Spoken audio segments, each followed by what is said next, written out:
Welcome, golf fans, pursuers of knowledge in the almighty dollar. This is your golf guru bringing you the U.S. Open, my value play show. Again, pretty much everything you're going to need to know before the lock. I'm going to cover ownership projections. I'm going to cover the weather. I'm going to go over the 7,500 and below guys from a DFS perspective on who you might want to look at to fill up those lineups. And with that said, let's get into this. Okay, so first off, let's kick it off with some updates. I don't have a ton for you guys, but there was a couple interesting tidbits. The first one would be, of course, you probably did hear that Jordan Spieth twisted his ankle, jammed the heel of his foot, carrying his golf bag, just kind of a mistake, or just, had a oopsie walking. Everything that I've heard that it's fine. He's not having any issues. But you know what? I heard it might sway you one way or the other if you're going to play Jordan. You're going to see from an ownership projection, he's not a bad play to pivot to. But long story short, I just wanted to add that in. And then, of course, Tony Finau was one of my picks, and then I saw this on the Golf Channel, and I thought it was kind of interesting. Didn't really look at this kind of data in this way. But if you're looking at Tony Finau, this is about his putting performance splits. So if you look over the past 5 years, what they're showing here over the seasons, pretty much if you figure this out, he's about even for putting against the field from a stroke gain analysis. But if you put him against the field at Torrey, he actually gains on the overall kind of approach of putting. So again, does well. And this is just showing from an approach putt at Torrey Pines, what he's done. It's been, kind of up there in the pack. From a stroke gain analysis, total strokes gain, he ranks number one, gaining 41 strokes against the field. Tee to green, gaining 30 strokes, again, ranked number one. Subpar rounds, less 14, ranks number one. Birdies are better, 85, ranks number one. And drives over 300 yards, ranks number one. So if you were kind of leaning either way, back and forth on Tony, from a stroke gain analysis at Torrey Pines South, he's done very well. So that was good to see. Like I said, I picked him as one of my top 15 before this. He's had a good track record on the West Coast, and look forward to keep seeing it. Okay, let's move on forward. From a comp course perspective, these are the comp courses that I'll be using against my value plays.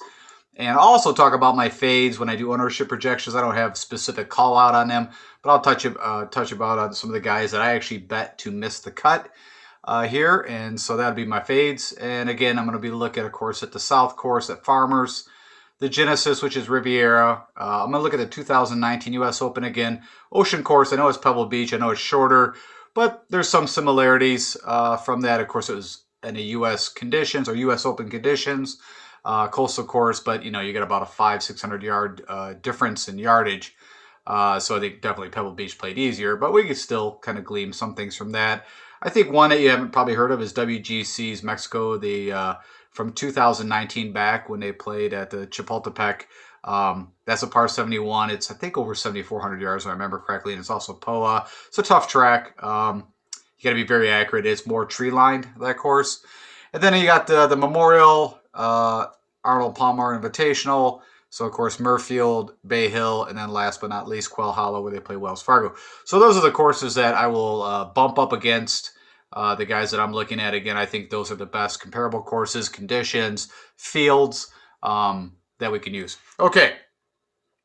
With that said, let's do some analysis, and then I'll go over my top value plays, and we'll go from there. Oh, first I'm going to do ownership projections. Let's do that. Okay, so I always like to do ownership projections early on, so I do not forget. This information is coming to you from Fantasy National, which, of course, how this works is that you've got a lot of people, even me included, who will pick our favorite players and will generate mass lineups. And where you get the number that is closest to what it will end up being in DraftKings is this far right number. And just to give you some ideas where the ownership's coming in, so I'm recording this about 3:30 on Wednesday Eastern time. So kind of exciting. We're less than, 16 hours away from the first ball being hit, give or take. If you look at the top guys right now, of course, no shocker, Rahm's coming in number one. Ownership projection. The next would be Brooks Koepka, followed up by Bryson. And this is just for the top guys. So if you're trying to gain some leverage, I always throw in, especially in these kind of like large DFS. So the $10 game for the Millie Maker, I believe off the top of my head, is over like 200,000 entries. So you're going to have some unique lineups and hope they, of course, they also got to hit. It's nothing too grand about having a unique lineup if no one hits. But just to give you some ideas, Jordan Spieth is right now projected at 7% or lower. DJ at 11% and Justin Thomas at 9%. Rory's at 14%. So just to give you some ideas up here of who, if you're trying to pivot or just to throw in a lineup or two that's just a little different than maybe your player pool that you've selected. One of the chalkiers, which, no shocker, is Xander coming in at 19.5. Trying to see if anybody else up here. You got Will Z. That's a little bit shocking to me. Is that 16%? I was expecting he would be a little less. I mean, it seems like his, at least from definitely a putter perspective and where he's been finishing, his game has kind of teetered down a bit. But I think everybody's looking at what he's done in past majors and expecting. And also from a ball striking perspective, he's done well. It's just what I've noticed where his kind of chink in the armor is the putter. I think he just had an exemplary putting. Had some, just like Hideki Matsuyama, had a really outstanding putting exposition at the Masters at Augusta recently. I'm curious how that's all going to bake out. I'm kind of almost putting him in a little bit of like the Corey Connors camp in my mind, or even like Scotty Scheffler, where I don't think there's a huge difference between these two. So if I was going to make a pivot, I'd pivot to Scotty Scheffler just from an ownership projection. But I think from the odds of being up there in the top 5, top 10, or even a possible winning, neither of it won a tournament on the PGA Tour at this point, if I'm correct. Both have had some really good finishes. Daniel Berger's a little bit lower ownership, which is no shocker. Like I said, we went through his information and something about the West Coast, longer tracks, just he doesn't typically perform well. Corey Connors, I think, wouldn't be a bad pivot at this range at 8,200. And on that note, while we're at it, just so I remember my fades, I'm going to tell you guys who I actually bet to miss the cut. So the 3 that I'm betting to miss the cut, Webb Simpson, his game has just been, I've said it's just the things that Webb needs to do. So hitting all fairways and putting lights out, he just hasn't been doing it. But so I think it's 200 to 1, which technically it's 2 to 1 is what he is to miss the cut. I've got Rory to miss the cut. He's at 240, so 2.4 to miss the cut. And Jordan Spieth, I bet to miss the cut. So those are 3 guys that I'm fading pretty heavily, even from a betting perspective. And then also, of course, DJ under current circumstances. And I'm talking about the guys up top here. I would throw right into that bucket for me. In my core player pool, they are not in. Okay, let's move along with ownership projections. Louis Oosthuizen, so that's kind of crazy. I don't know the last time Louis in a major has been at almost 17%. Paul Casey's at 17%.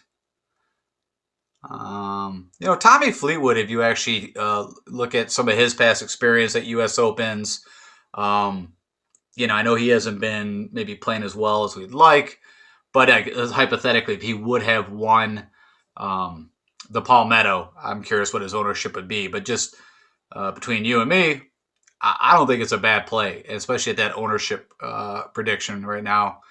And you know what? While we're here, wasn't really planning on this, but I'm gonna show you why I think he's not a bad play. So the first thing you see over the life of his career, he does gain on POA more than he does on Bermuda. And Tommy Fleetwood used to be, I would put him in as a pretty exceptional putter. Now I think his putting is, well, we can go look at his putting stats. You can kind of see here, so over his last 10, he's been, not gaining, but you can see over his previous life, he was either just barely gaining or even. He's kind of been off and on with the putter. I'm trying to see the last time he's had a really good putting. So funny enough, was at the CJ Cup, he putted well, but did nothing else well. You kind of look at even here. He's gained, almost 5 strokes at the Wyndham, Northern Trust. Just trying to see anywhere else. If somehow he got a hot putter, he does hit the 175 to 200 plus approach shot very well.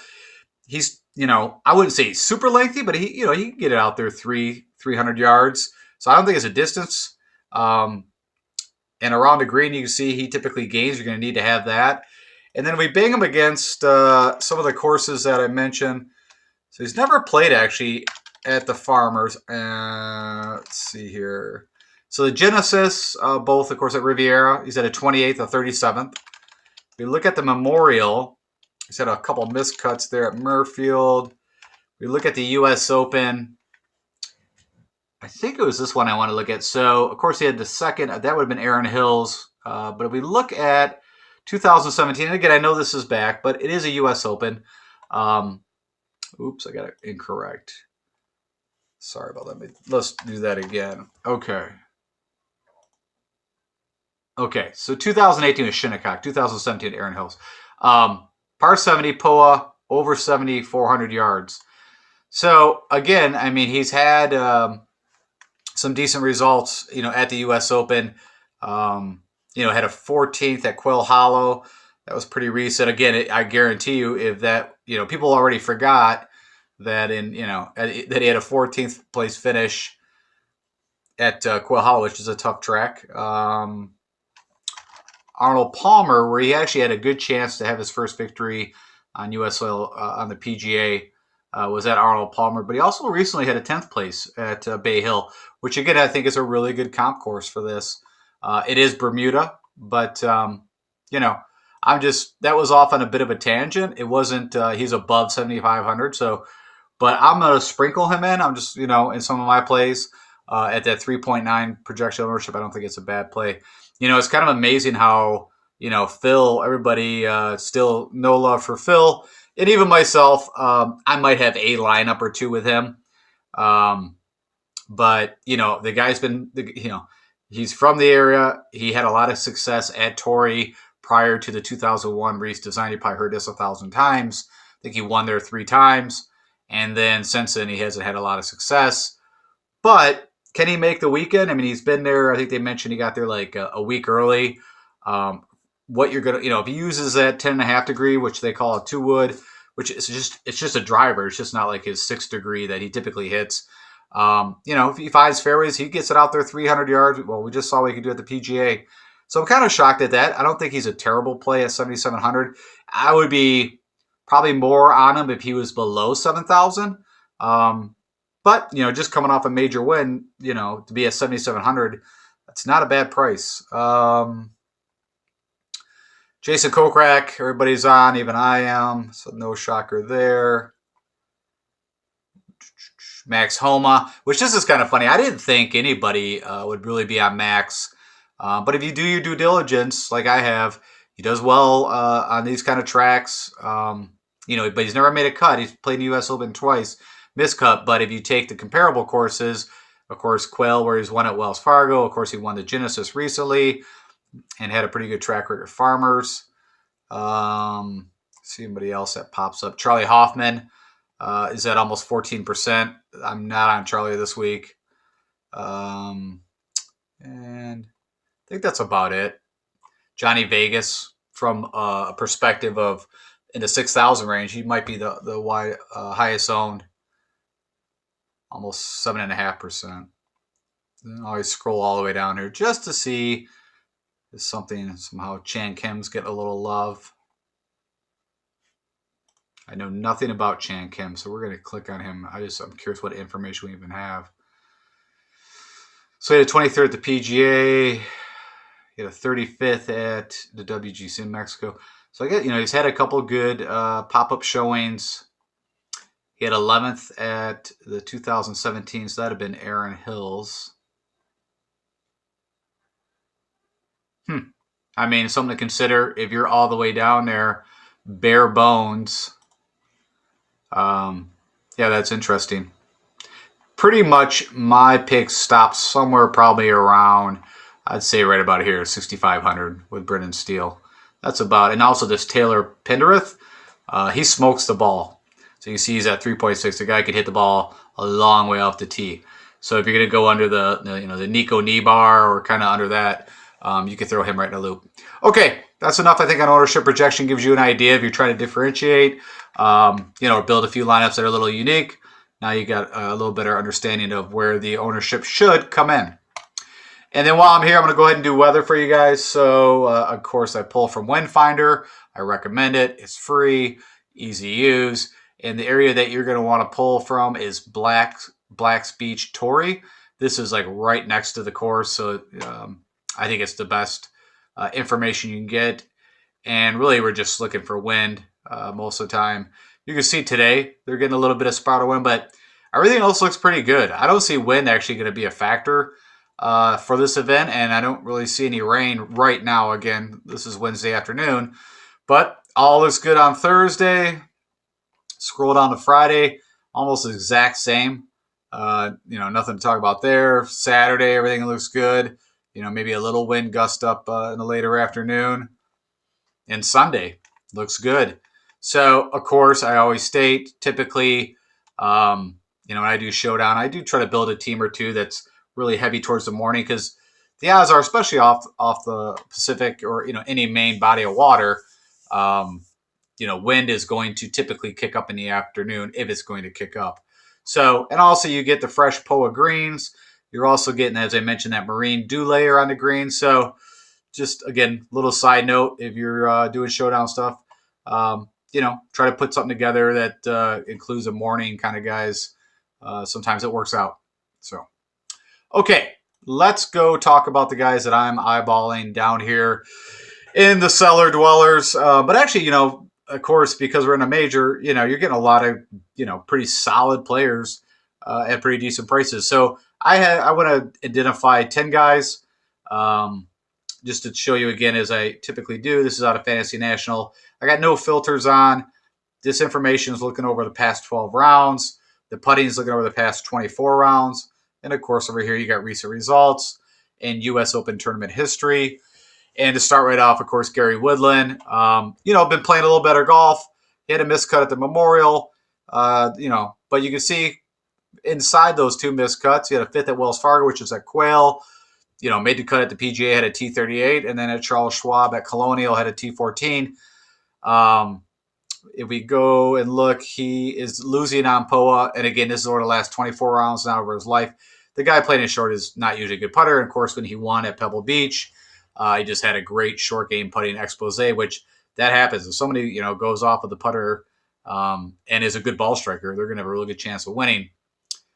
And I wouldn't look at this ownership projection here. For some odd reason, I noticed it was off. Like Sergio Garcia is not 19%.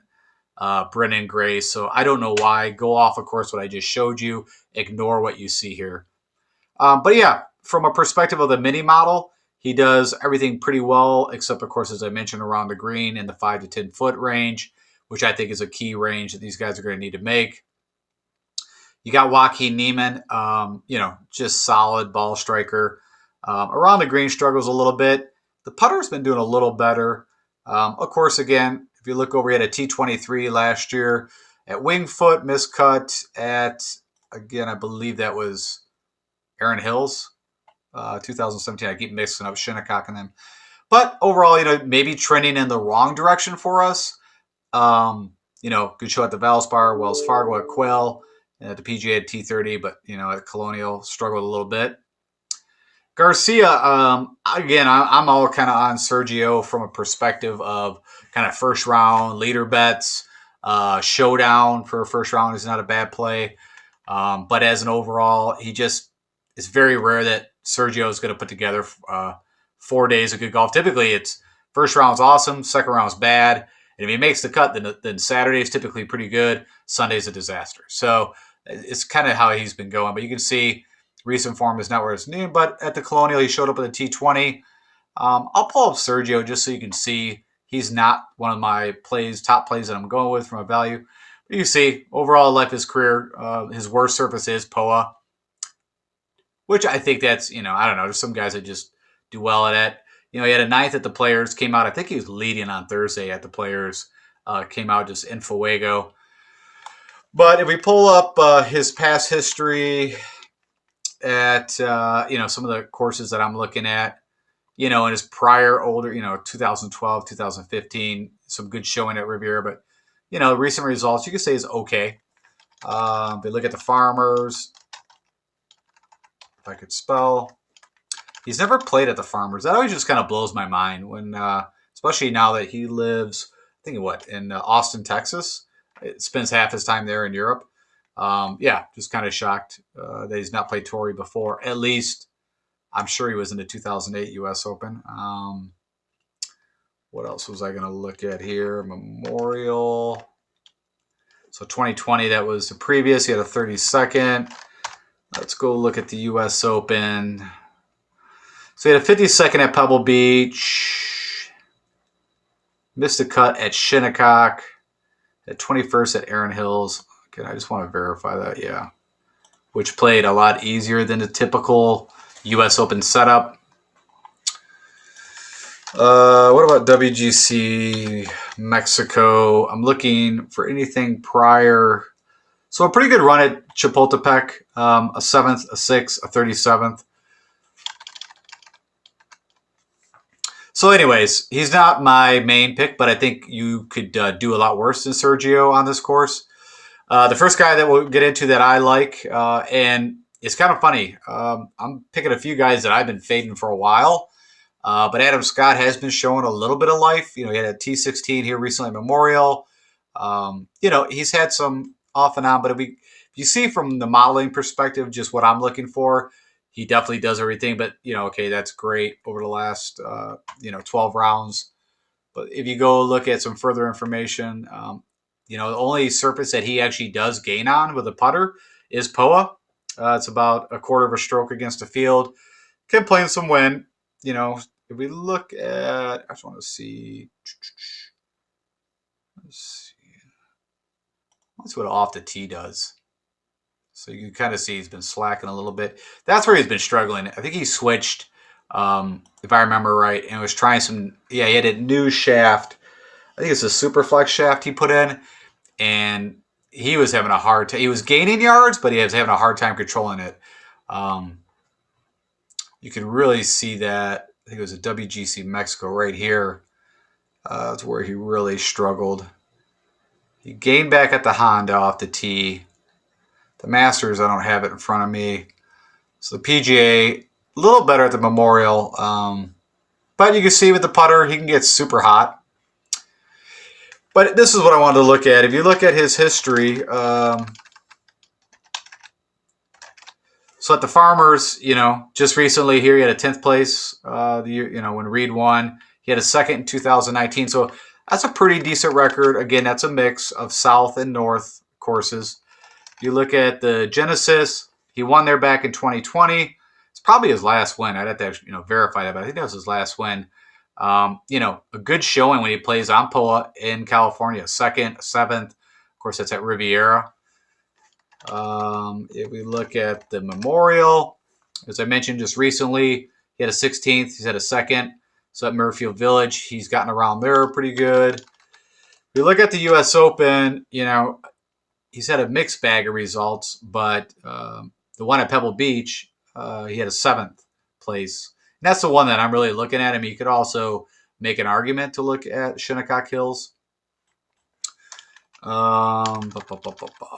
WGC Mexico, I'll say average there.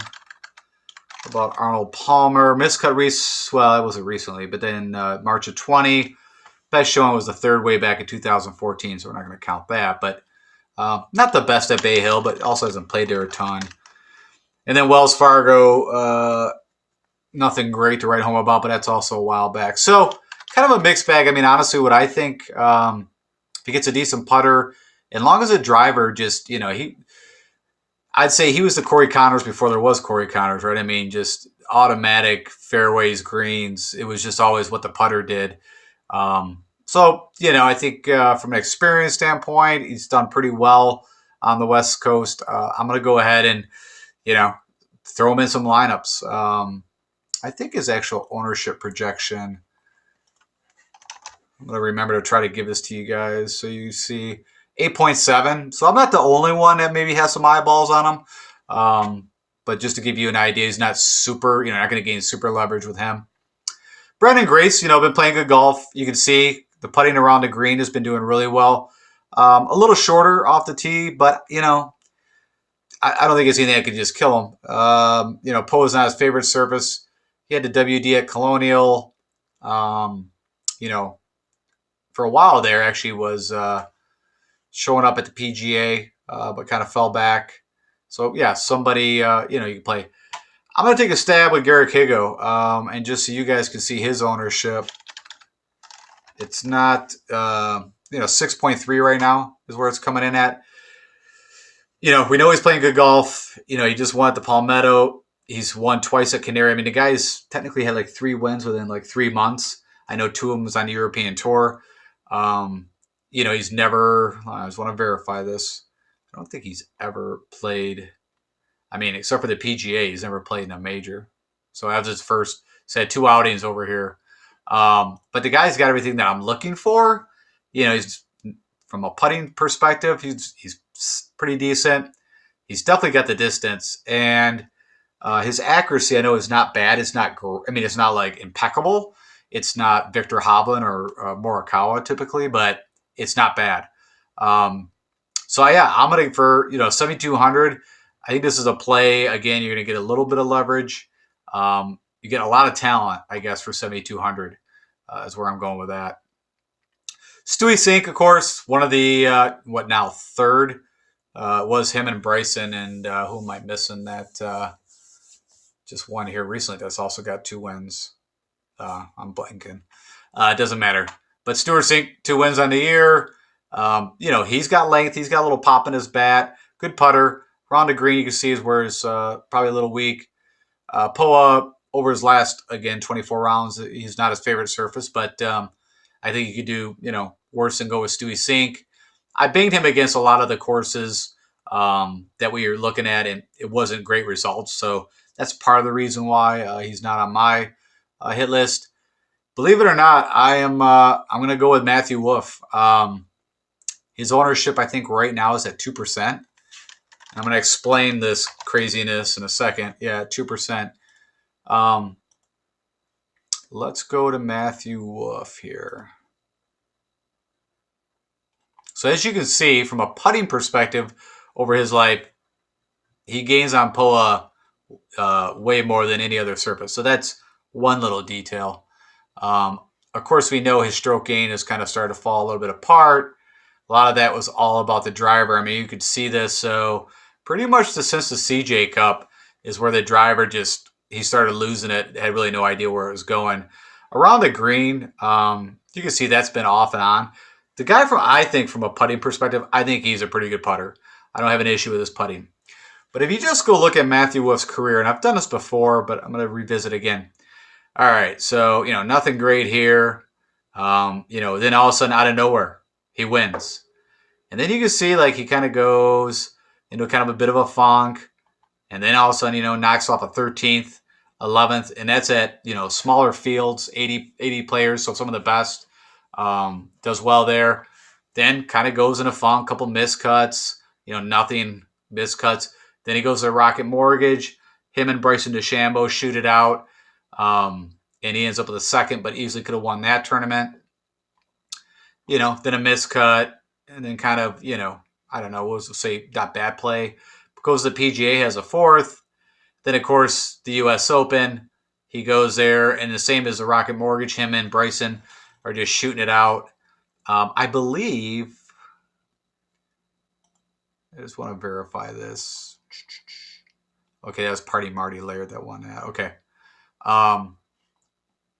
DeChambeau is up there. So I knew at one time they were kind of shooting it out again. It's kind of funny how they've tracked where their games at one time were somewhat similar, I think, from a distance perspective, how long they hit their clubs, where they hit it, even from a putting perspective. Where I'm going with all this is that this guy has a roller coaster ride of his performance. Now, I've never seen it, in my mind, go as south as it has.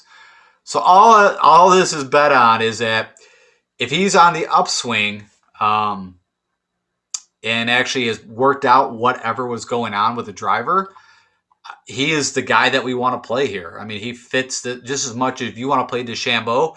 If Wolff didn't go through his crazy funk, that you would be all over Wolff too. And I said that. So from a betting perspective, 200 to 1, why not throw a few shackles on that? And same from a rostering. Now, I'm not saying this guy is in my core group that I'm going to be building a ton of lineups with, but I'm going to be sprinkling them in, especially in the $10, the Millie Maker game. Why not? Just as much as I said, I've kind of thrown. If you think about this year and the crazy things that have happened, you got Stuart Sink winning a couple times. You've got Party Marty Laird. You had Brian Gay win at the Bermuda. You had Phil Mickelson. So even with the going back to the Adam Scott thing, it's been a resurgence of some of these guys of past. What I'm getting to is I think anything can happen at any time, and they're all PGA pros. They're all really good, and if it hits them where they bring it all together for 4 days, again, if you told me 5 months ago, could Matthew Wolff win the U.S. Open at Torrey Pines, I'd have said yeah, just as much maybe as Bryson. That's my opinion.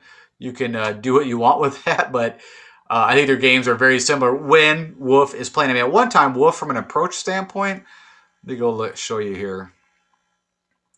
And Bryson had this too. So at the PGA, he gained 7.3 strokes on approach. I'm trying to see where else. When he won the the 3M Open in TPC Twin Cities, Minnesota, gained almost 10 on the approach. You can see the guy can just go off crazy approach, and then he can just lose it too. Trying to see where he had kind of a steady gain here on approach. You see the U.S. Open in the Shriners, it kind of clicked on approach. The Zozo. So, again, and if I went through Bryson, you'd probably see about the same thing from an approach standpoint. Okay, that's enough on Matthew Wolff. Like I said, don't take this wrong. And, of course, his ownership is not 18.8 or projected. It's 2%. Sprinkle him in, a little differentiation if you'd like. I'm going to do it. All right, Matthew Walls, probably a little more sane pick. I'll also pull him up just so you can see his actual projected ownership. It's almost 10%, so you're not getting a lot of differentiation here. But all across the board, we already know, been playing great golf, does well in the majors. He doesn't, if I put him against, also he gains on POA almost a half stroke over his career. So that's definitely solid.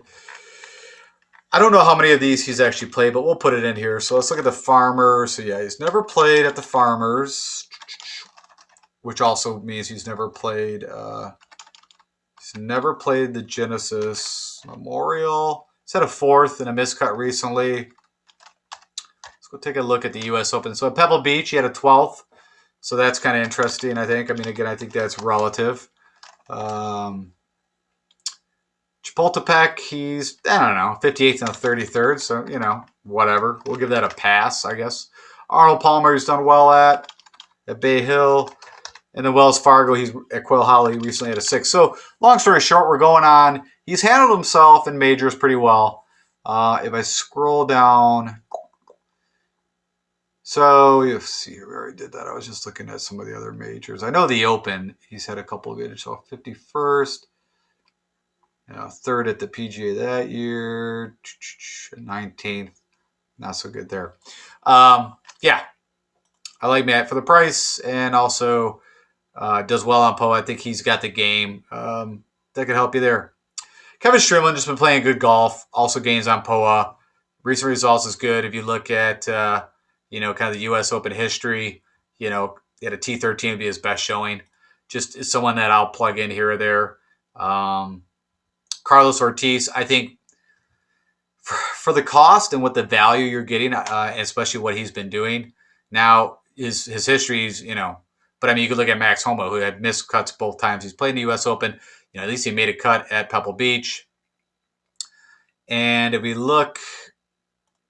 dive into Carlos Ortiz a little further, again, and I didn't do this. I didn't just pick guys that were good on POA, to be honest. It kind of just worked out that way.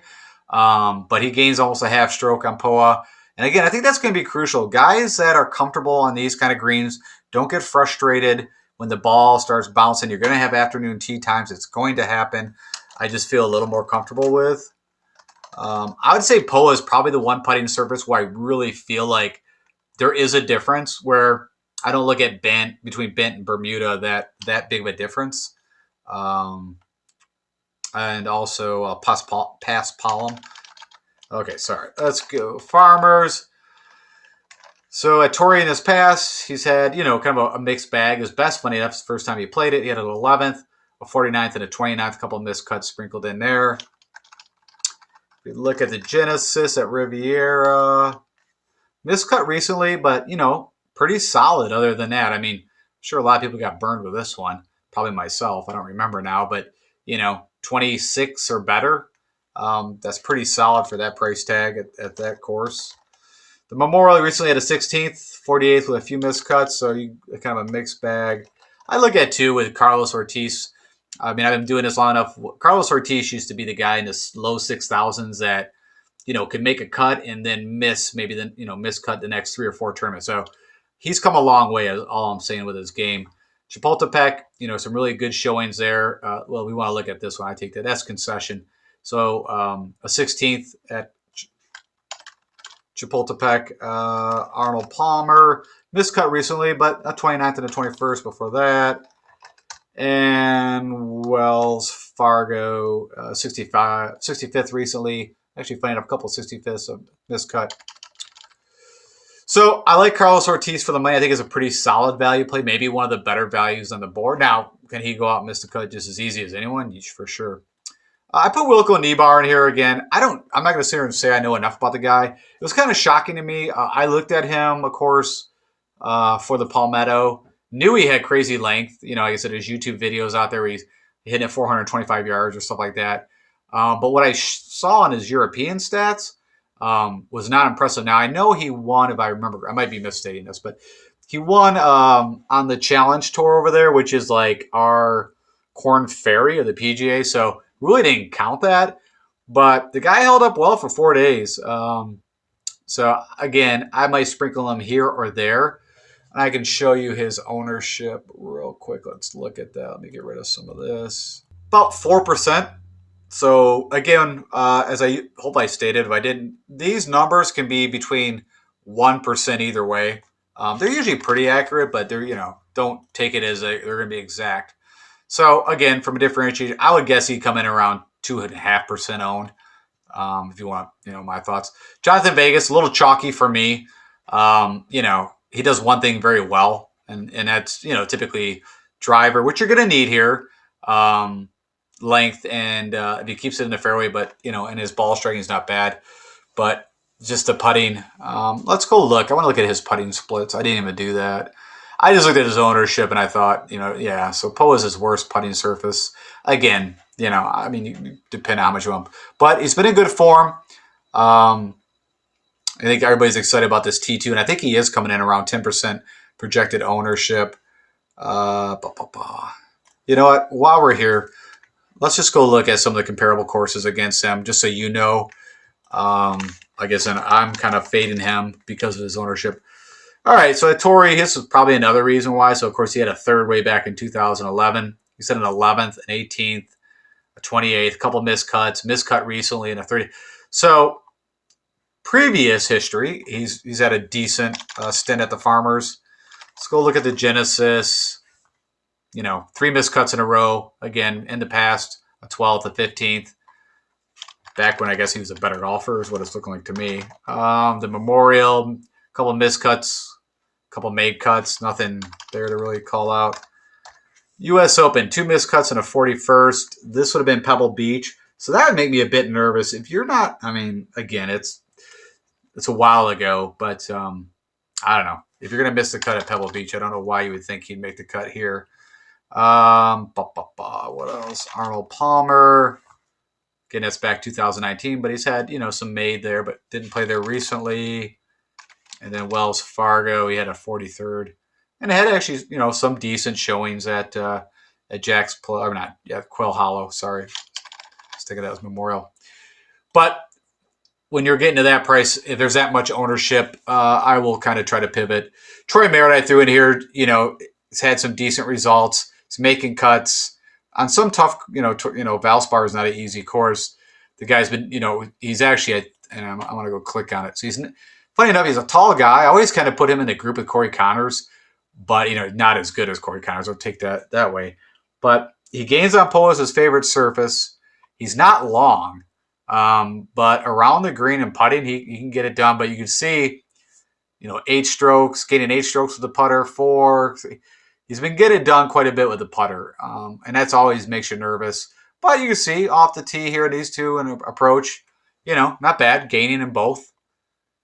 The typical more look of Troy Merritt is, as you see, he doesn't have the distance. So he's got to hit the fairways, and if he's not hitting fairways, he's going to struggle, especially here. But I don't think it's a bad play. I'll sprinkle him. And then Brendan Steele, for me, my old side note is if Brendan Steele and Streelman are in the pool, I don't know what it is, but if you put those two guys together, they're going to get you a paid lineup. Now, I'm not saying you're going to win. What I'm saying is that typically that lineup is going to get you through to the weekend. And you kind of see that, nothing fancy, kind of a condom play, but these guys, the both of them, I've always kind of classified together.